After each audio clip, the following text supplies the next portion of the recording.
This right here is my new book, Neuromarketing. And I want to read you something from the book. This is chapter 1, and I haven't published the book yet. It's going to come out soon. I am actually waiting for the cover design to be finished. But this is chapter 1, one of the paragraphs, or in one of the paragraphs. Did you know that the average person's online attention span is just 8 seconds? That's shorter than a goldfish, according to a 2015 Microsoft study. That is something that I have in the book. Now, I've said that in a number of presentations. I've put it into slides, and I've actually believed it. I mean, it came from a reputable source study. But I'm super into AI these days, so I decided to put ChatGPT and Claude to the test. And to make my prompt short and to the point, I said, "You're a scientific assistant of Dr. Fresco, and I want you to go through the book and go through every claim there and re-verify that everything's correct."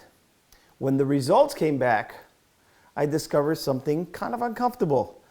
I couldn't verify the 8-second rule claim. It wasn't that the science was mixed or that there is competing interpretations. The famous 8-second number does not appear to come from a credible scientific measurement of the average human attention span. So, for this first video in this channel, instead of showing you how I got something right or how I did something great, I'm going to show you something that I actually got wrong. I'm Dr. Fresco, I'm a neuroscientist, and this channel is about the science behind why people buy, pay attention, make decisions, and actually take action.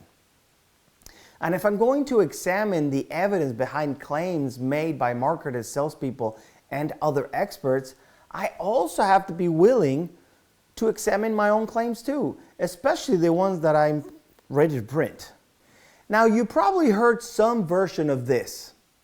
Human attention spans have supposedly fallen from 12 seconds around the year 2000 to only 8 seconds today. And because a goldfish supposedly has a 9 seconds attention span, then human beings can focus less time than an actual goldfish. Now, this is very memorable, it's alarming, and it's incredibly useful if you're given a presentation about marketing.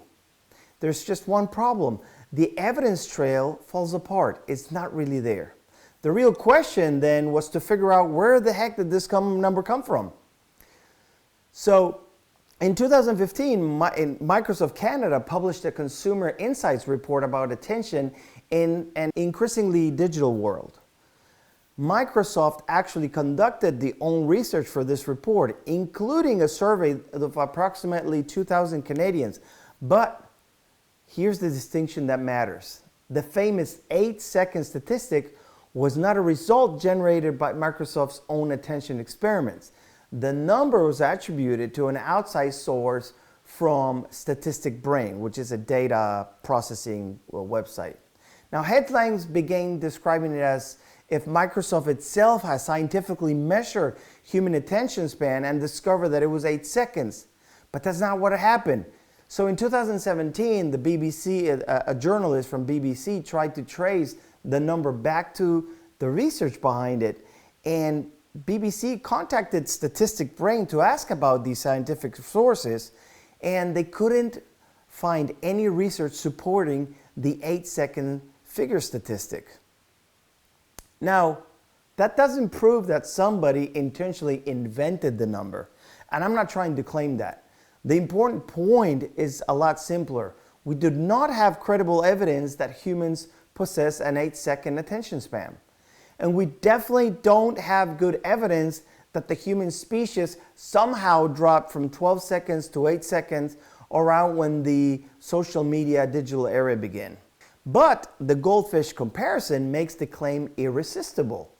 8 seconds for you, 9 seconds for the fish, except that part isn't on solid grounds either. Researchers who actually study fish, learning and cognition have pointed out that goldfish can learn and retain information for much longer periods than 9 seconds.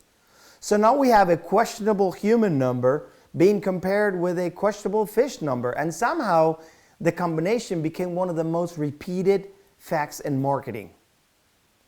Now that's impressive, just not scientific. So what is the verdict? The verdict is that this is a myth. The 8-second attention span is an unsupported statistic presented as a scientific fact.